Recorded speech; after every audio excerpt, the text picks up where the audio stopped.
राधे राधे प्यारे भक्तों, शाम सदस्य चैनल में आप सभी का स्वागत है। आज हम आपके लिए लेकर आए हैं बृहस्पतिवार व्रत करा। प्राचीन समय की बात है। भारत में एक राज्य करता था। वह बड़ा प्रतापी तथा दानी था। वह नित्य प्रति मंदिर में भगवान दर्शन करने जाता था। वह ब्राह्मण और गुरु की सेवा किया करता था। उसके द्वार में कोई भी याचक निराश होकर नहीं लौटता था। वह प्रत्येक गुरुवार को व्रत रखता और गुरु पूजन करता था। हर दिन गरीबों की सहायता करता, परंतु यह सब बातें उसकी रानी को अच्छी नहीं लगती थी। वह न व्रत करती, न ही किसी को एक भी पैसा दान में देती थी। वह राजा से भी ऐसा करने को मना किया करती थी। एक समय की बात है, राजा शिकार खेलने वन में चले गए। घर पर रानी और दासी थी। उस समय गुरु बृहस्पति साधु का रूप धारण कर राजा के दरवाजे पर भिक्षा मांगने आए। साधु ने रानी से भिक्षा मांगी तो वह कहने लगी, हे साधु महाराज, मैं इस दान पुण्य से तंग आ गई हूँ। इस कार्य के लिए तो मेरे पति देव ही बहुत है। अगर अब आप ऐसी कृपा करें कि सारा धन नष्ट हो जाए तथा मैं आराम से रह सकूं। साधु रूपी बृहस्पति देव ने कहा, हे देवी, तुम बड़ी विचित्र हो। संतान और धन में कोई दुखी नहीं होता है, इसको सभी चाहते हैं।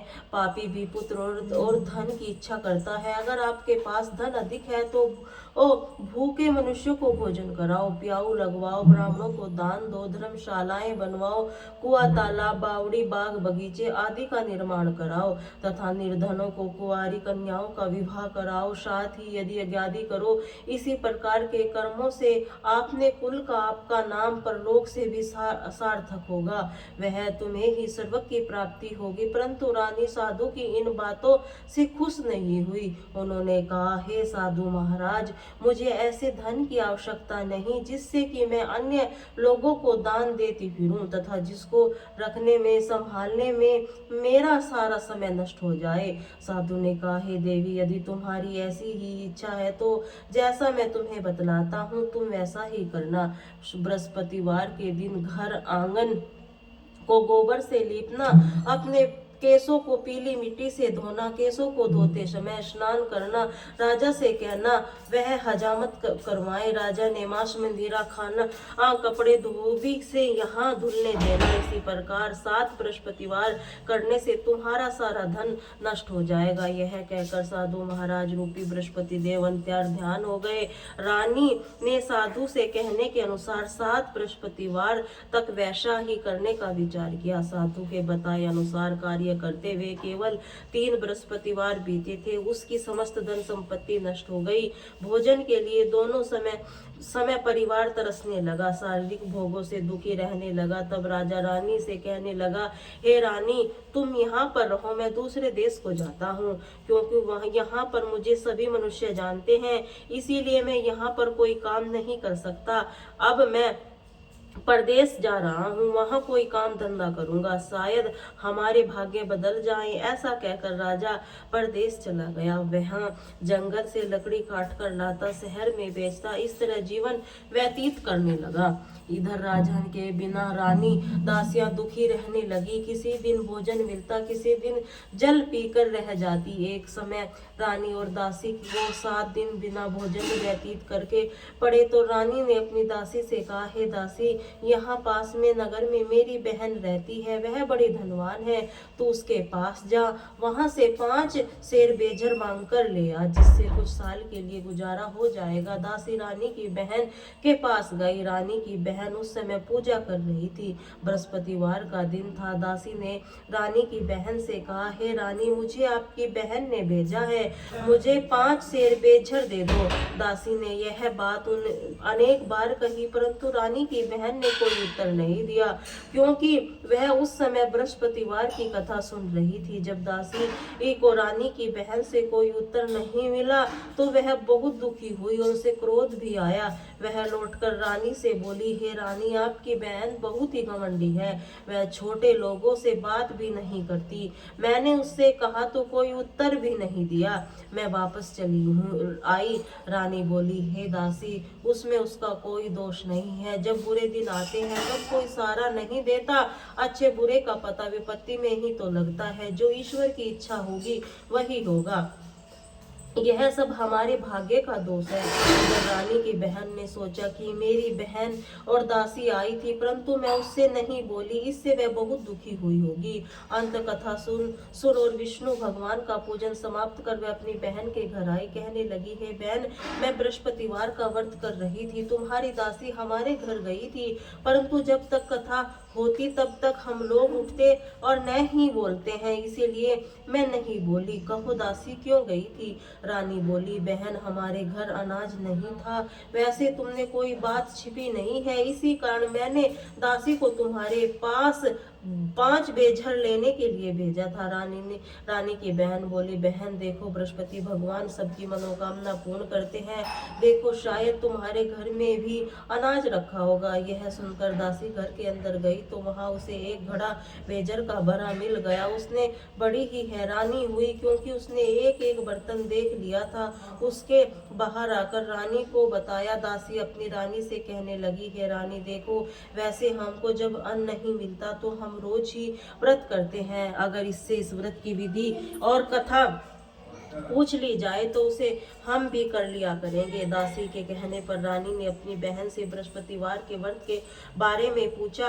उसकी बहन ने बताया, हे रानी बहन, बृहस्पतिवार को सूर्योदय में पूर्व उठकर स्नान करके बृहस्पतिवार का व्रत करना चाहिए, लेकिन उस दिन सिर नहीं धोना चाहिए। बृहस्पतिवार के व्रत में चने की दाल, मुनक्कों से विष्णु भगवान केले के वृक्ष की जड़ में पूजन करे, दीप जलावे, उस दिन एक ही समय भोजन करे, भोजन पीले खाद्य पदार्थ का करे तथा कथा सुने। इसी प्रकार करने से गुरु भगवान प्रसन्न होते हैं, अन्न पुत्र धन देते हैं। इस तरह व्रत और पूजन की विधि बतलाकर रानी की बहन अपने घर लौट गई। रानी और दासी दोनों ही निश्चय किया, हे बृहस्पति देव, भगवान का पूजन जरूर करेंगी। 7 दिन बाद जब बृहस्पतिवार आया तो उन्होंने व्रत रखा। घुड़सवार आर से जाकर चना गुड़ बींद लाई और उसकी दाल से केले की जड़ में विष्णु भगवान का पूजन किया। अब भोजन कहाँ से आए? दोनों बड़ी दुखी हुई, परंतु उन्होंने व्रत किया था, इसी कारण भगवान बृहस्पति देव भगवान प्रसन्न थे। एक साधारण व्यक्ति के रूप में 2 थालों में सुंदर पीला भोजन लेकर आए और दासी को देकर बोले, हे दासी, यह भोजन तुम्हारे और रानी के लिए है, तुम दोनों करना। दासी भोजन पाकर बड़ी प्रसन्न हुई, रानी से बोली, रानी जी भोजन कर लो। रानी को भोजन आने के बारे में कुछ पता नहीं था, इसीलिए वह दासी बोली, जा तू भी भोजन कर ले, क्योंकि तू हमारे व्यर्थ में ही हंसी उड़ाती है। दासी बोली, एक व्यक्ति अभी भोजन दे गया है। रानी कहने लगी, वह भोजन तेरे लिए दे गया है, तू ही भोजन कर। दासी ने कहा, वह व्यक्ति हम दोनों के लिए 2 थालों में भोजन दे गया है, इसीलिए मैं और आप दोनों साथ साथ भोजन करेंगी। फिर दोनों ने गुरु भगवान को नमस्कार कर भोजन प्रारंभ किया। उसके बाद में प्रत्येक बृहस्पतिवार को गुरु भगवान का व्रत और पूजन करने लगी। बृहस्पति भगवान की कृपा से उनके पास धन हो गया, परंतु रानी फिर पहले की तरह ही आलस्य करने लगी। तब दासी बोली, देखो रानी, तुम पहले भी इसी प्रकार आलस्य करती थी, तुम्हें धन में रखने में कष्ट होता था, इसी कारण सभी धन नष्ट हो गया है। गुरु भगवान की कृपा से धन मिला है, फिर तुम्हें आलस्य होता है। बड़ी मुसीबतों के बाद हमने ये धन पाया है, इसीलिए हमें दान पुण्य करना चाहिए। तुम भूखे मनुष्यों को भोजन कराओ, प्याऊ लगवाओ, ब्राह्मणों को दान दो, कुआं, तालाब, बावड़ी आदि का निर्माण कराओ, मंदिर पाठशाला बनवाकर दान दो, कुंवारी कन्या का विवाह कराओ, धन को शुभ कार्यों में खर्च करो, जिससे तुम्हारे कुल का यश बढ़े, स्वर्ग प्राप्त हो, पितृ प्रसन्न हो। दासी की बात मानकर रानी ने इसी प्रकार के कर्म करने प्रारंभ किए, जिससे उसका काफी यश फैलने लगा। एक दिन रानी और दासी आपस में विचार करने लगी कि न जाने राजा किस दशा में होंगे, उसकी कोई खोज खबर नहीं है।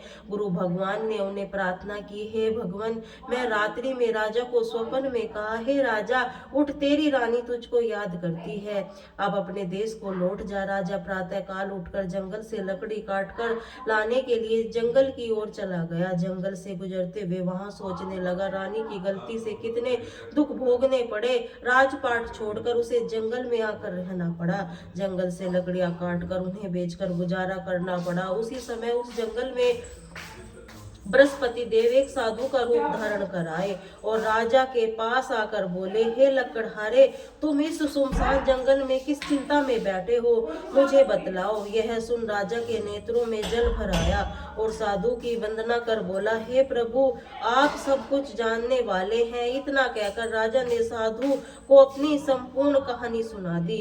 महात्माओं के स्वभाव भी दयालु होते हैं। वे राजा से बोले, हे राजा, तुम्हारी पत्नी ने बृहस्पति देव की प्रति आराधना किया था, जिसके कारण तुम्हारी यह दशा हुई है। अब तुम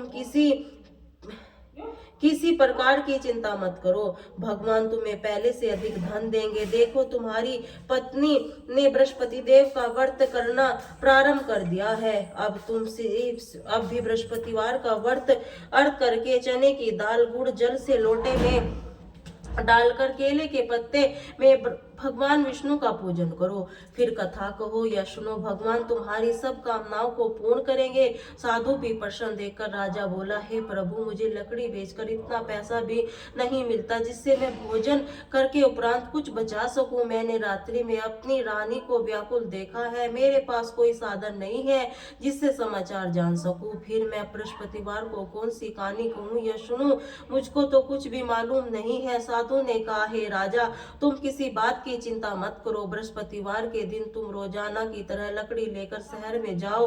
तुम्हें रोज से 2 गुना धन प्राप्त होगा, जिससे तुम भली भांति भोजन कर लोगे। बृहस्पति देव की पूजा का सामान भी आ जाएगा। बृहस्पति देव की कथा इसी प्रकार है। प्राचीन काल में एक बहुत ही निर्धन ब्राह्मण था। उसके कोई संतान नहीं थी। वह नित्य पूजा पाठ करता। उसकी स्त्री बहुत मलिनता के साथ रहती थी। वह न स्नान करती और न किसी देवता का पूजन करती थी। प्रातः काल उठते ही सर्वप्रथम भोजन करती, बाद में अन्य कार्य करती थी। ब्राह्मण देवता बहुत दुखी रहते थे। पत्नी को बहुत समझाते, किंतु उसका कोई परिणाम न निकलता। भगवान की अनुकंपा से एक समय उस ब्राह्मण की पत्नी गर्भवती हुई। 10वें महीने में एक सुंदर कन्या का जन्म लिया। निर्धन ब्राह्मण कन्या के जन्म से बहुत दुखी हुई। धीरे धीरे ब्राह्मण की कन्या बड़ी होने लगी। बचपन से ही उस कन्या की रुचि भगवान विष्णु की पूजा में थी। प्रातः काल उठते ही स्नादि करके भगवान की पूजा करके मंदिर को जाती। बृहस्पति देव का व्रत करके विधिवत पूजा पाठ करती थी। पूजा पाठ के बाद वह पढ़ने के लिए पाठशाला में जाती थी। घर से चलते हुए वह मुट्ठी भर जौ साथ लेकर जाती और पाठशाला के रास्ते में थोड़े थोड़े जौ गिराती जाती थी। जब वह पाठशाला में घर लौटती, जो वह दाने सोने में बदले हुए मिलते थे। लड़की सभी सोने के दाने ईंद लाती थी। एक दिन जब वह सोने के दानों को साफ कर रही थी, उसकी माँ ने कहा, बेटी, सोने के दाने साफ करने के लिए सोने का सूप भी होना चाहिए। अगले दिन बृहस्पतिवार था। उसने भगवान बृहस्पति देव की पूजा करते हुए प्रार्थना की, हे भगवान, यदि मैंने आपका व्रत विधिवत किया है तो मुझे सोने का सूप दे दो। भगवान बृहस्पति देव ने उसकी मनोकामना पूरी करने का वचन दिया। पाठशाला से लौटते समय उसे रास्ते में सोने का सूप पड़ा हुआ मिला। घर लौटकर सोने का सूप अपनी माँ को दिखाकर वह सोने के दाने साफ करने लगी। उसी समय नगर का राजकुमार उसके घर के पास से गुजरा। वह सुंदर लड़की को सोने के सूप में जौ साफ करते देखकर राजकुमार उस पर मोहित हो गया। महल में लौटकर राजकुमार ने राजा से उस लड़की के विवाह करने की इच्छा प्रकट की। तो राजा ने ब्राह्मण को महल में बुलाकर राजकुमार से उसकी लड़की ने विवाह की बात कही। ब्राह्मण तैयार हो गया। धूमधाम से उस लड़की का विवाह राजगुरु से हो गया।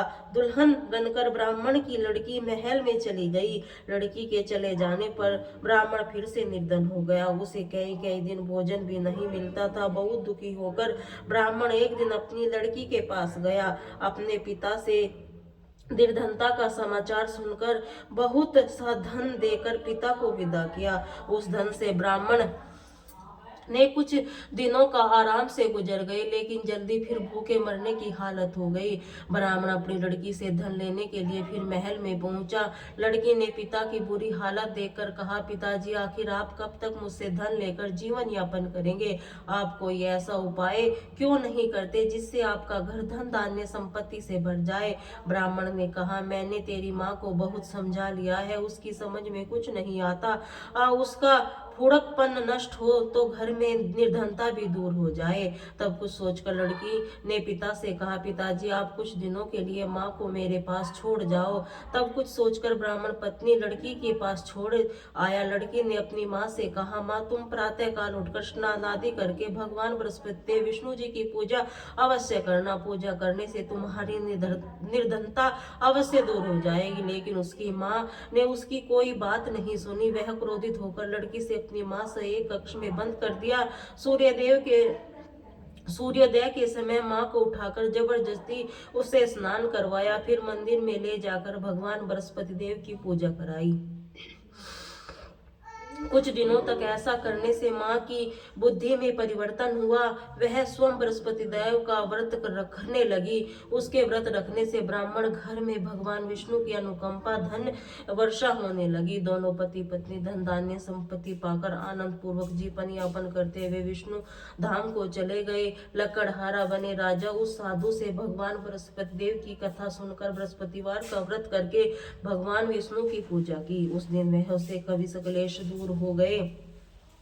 लेकिन अगले बृहस्पतिवार को कामकाज से अधिक व्यस्त होने के कारण उसने भगवान बृहस्पति देव का व्रत नहीं किया। भगवान बृहस्पति देव लकड़हारे से क्रोधित हो गए और भले सूल की सजा दी। उस दिन नगर में राजा ने नगर में घोषणा कर दी, सबको सूचित किया, प्रत्येक नागरिक मेरे महल में भोजन करने आए। जो नहीं आएगा उसे अपराधी मानकर भारी दंड दिया जाएगा। लकड़हारे बने राजा ने उस नगर में राजा की घोषणा तो सुनी, लेकिन जंगल से लकड़ी काटकर लाने उसे बेचने देर हो जाने के कारण वह समय पर महल में भोजन करने नहीं आ सका। राजा ने सोनिक लड़के से पकड़कर महल में ले गए। उसे महल में एक कक्ष में बैठाकर भोजन कराया। उस कक्ष में एक खूंटी पर रानी का हार, सोने का हार लटका हुआ था। लकड़हारा वह खूंटी हार को निकल गई। थोड़ी देर बाद राजा ने हार को गायब देखा। लकड़हारे को कारावास में डलवा दिया। लकड़हारा मन ही मन अपने भाग्य को कोसने लगा। तभी उसे जंगल में मिले साधु का स्मरण आया। थोड़ी देर में भगवान बृहस्पति देव सन्यासी के रूप में उसके सामने प्रकट हुए। कहा, हे लकड़हारे, तुम भगवान बृहस्पति देव की पूजा नहीं की है, इसी कारण तुम्हें कष्ट हुआ है। लेकिन अब चिंता मत करो, बृहस्पति देव के दिन कारागार में दरवाजे पर तुम्हें कुछ पैसे पड़े हुए मिलेंगे। तुम उन पैसों से भगवान बृहस्पति देव का व्रत करके उनकी पूजा करोगे तो तुम्हारे सब कष्ट दूर नष्ट हो जाएंगे। बृहस्पति देव के दिन दरवाजे पर पड़े पैसों से चने और गुड़ मांगकर लकड़हारे ऐसे बृहस्पति देव की कथा कही तो भगवान ने बृहस्पति देव प्रसन्न होकर उस नगर में राजा को स्वप्न में लकड़हारे को कारावास से मुक्त करके कहा, तुम सुबह राजा से अपनी कक्ष में जाकर देखा तो खूंटी रानी का हार टंगा हुआ था। राजा ने लकड़हारे को मुक्त कर दिया और उसे धन आभूषण देकर विदा किया। लकड़हारा बना राजा उस नगर से चलकर अपने नगर में पहुंचा। उस नगर में कुएं, धर्मशाला, बाग बगीचे देखकर बहुत प्रसन्न हुआ। राजा ने किसी से पूछा, ये कुएं धर्मशाला किसने बनवाई है? उसने उसे बताया कि यह सब रानी और उसकी दासी ने बनवाई है। राजा महल में पहुंचा। रानी ने उसका भव्य स्वागत किया। तब राजा ने निश्चय किया कि सप्ताह में एक बार सभी बृहस्पति देव का व्रत पूजन करते हैं, परंतु मैं तो प्रतिदिन व्रत किया करूंगा। दिन में 3 बार कथा कहा करूंगा। राजा हर समय दुसाले में चने की दाल बांधे रहता, दिन में 3 बार बृहस्पति देव की कथा कहता। कुछ दिनों के बाद राजा अपनी बहन की याद आई। एक दिन घोड़े पर सवार होकर राजा अपनी बहन से मिलने चल दिया। अभी राजा नगर से बाहर पहुंचा तो उसने कुछ लोगों को एक साथ ले जाते हुए देखा। राजा को स्मरण आया कि आज उसने किसी को बृहस्पति देव की व्रत कथा नहीं सुनाई है। राजा उसे लोगों से रोककर कहा, भाइयों, सब को ले जाने से पहले मुझसे बृहस्पति देव की कथा सुन लो। लोगों ने राजा पर क्रोधित होते हुए कहा, तुम पागल नहीं हो? लेकिन तुम बड़े बूढ़े आदमी ने कहा, अच्छा भाई, साथ चलते चलते तुम अपनी कथा भी सुना लो। राजा ने चलते चलते आधी कथा ही सुनाई थी। सब हिलने लगा। राजा की पूरी कथा सुनाते ही सब उठकर बैठ गया। लोगों में हैरानी हुई, ना तो तले उंगली चबाई और अगले बृहस्पतिवार से भगवान बृहस्पति देव का व्रत करने, कथा सुनने का निश्चय कर लिया। अब घोड़े पर सवार राजा चलते हुए किसान के पास पहुंचा। किसान अपने खेत में हल चला रहा था। राजा ने कहा, अरे भाई, मुझसे बृहस्पतिवार की कथा सुन लो। किसान झुंझला कर बोला, अरे भाई देख नहीं रहा, जितनी देर तुम्हारी कथा सुनूंगा उतनी देर में तो पूरे खेत में हल चला लूंगा। राजा निराश होकर चलने लगा। तभी किसान के बैल लड़खड़ाकर जमीन पर जा गिरे। किसान के पेट में भी जोरों का दर्द होने लगा। उस किसान की पत्नी जब खाना लेकर आई तो उसने किसान से इस बारे में पूछा। किसान ने घुड़सवार की पूरी कहानी सुनाई। किसान की पत्नी दौड़ती हुई राजा के पास आकर हाथ जोड़कर बोली, भैया मैं तुम्हारी कथा सुनने को तैयार हूँ। राजा ने उसके साथ खेत पर पहुंचकर बृहस्पति देव की कथा सुनाई। तभी बैल उठकर खड़े हो गए। किसान के पेट का दर्द भी तुरंत ठीक हो गया। राजा अपनी बहन के घर पहुंचा। उससे बहुत आवभगत हुई। अगले दिन सुबह उठकर राजा ने देखा घर में सभी लोग भोजन कर रहे हैं। किसी भूखे बृहस्पतिवार की कथा सुनाए बिना भोजन किए नहीं करता था। उससे बहन ने कहा, बहन क्या घर में कोई ऐसा व्यक्ति है जिसने अभी तक भोजन न किया हो? उसकी बहन बोली, भैया हमारे घर में तो क्या आपको पूरे नगर में ऐसा कोई व्यक्ति नहीं मिलेगा जिसने कि सुबह सुबह भोजन नहीं किया हो। तब राजा ने अपनी बहन के घर से निकलकर उस नगर में बिना भोजन किए व्यक्ति की तलाश की। एक गडरिये के घर में उसका बेटा बीमार होने के कारण भूखा रह गया था। राजा ने उसको जाकर बृहस्पति देव की कथा सुनाई। कथा सुनते सुनते गडरिये का बीमार बेटा बिल्कुल ठीक हो गया। उसने राजा को बहुत प्रशंसा की। एक दिन राजा अपनी बहन से कहा, बहन अब हम अपने घर जाना चाहते हैं, तुम भी हमारे साथ चलो, कुछ दिन वहां रहकर लौट आना। राजा की बहन अपनी सास से पूछा। सास ने ताने देते हुए कहा, बहू माई के जाना है तो अकेली जाना, मेरे पोते को नहीं ले जाना। तुम्हारे भाई के कोई संतान नहीं है, तुम्हारी भाभी मेरे पोते पर कोई जादू टोना न कर दे। दूसरे कक्ष में बहन की सास की बातें सुनकर राजा दुखी मन से अकेला ही अपने नगर को लौट गया। रानी ने राजा से कहा, आप तो अपनी बहन को साथ लाने की बात कहकर गए थे, फिर बहन को साथ क्यों नहीं लाए? तब राजा ने दुखी होते हुए कहा, रानी हम निसंतान है, इसीलिए कोई हमारे घर आना पसंद नहीं करता। रानी ने राजा को समझाया, है प्राणनाथ, हमें बृहस्पति देव ने सब कुछ दिया है, अब भगवान बृहस्पति देव हमें संतान भी अवश्य देंगे। बृहस्पतिवार को विधिवत व्रत करते हुए राजा रानी के भगवान बृहस्पति देव को संतान के लिए प्रार्थना करी। कुछ दिनों के बाद उन्होंने स्वप्न में दर्शन देते हुए कहा, हे राजन, तुम्हारी मनोकामना अवश्य पूरी होगी। एक सप्ताह बाद ही रानी गर्भवती हो गई। 10वें महीने रानी के एक सुंदर पुत्र को जन्म दिया। राजा रानी जीवन यापन बृहस्पति देव का व्रत करते रहे। उसके घर में धन की वर्षा होती रही। इसी तरह आनंद पूर्वक जीवन यापन करते हुए राजा रानी भगवान बृहस्पति देव की अनुकंपा से मोक्ष को प्राप्त करके सीधे वैकुंठ धाम पहुंच गए। बृहस्पति देव की विधि व्रत करते जो स्त्री पुरुष भगवान विष्णु की पूजा करते हैं, भगवान उनकी सभी मनोकामना पूरी करते हैं। बोले श्री बृहस्पति देव भगवान की।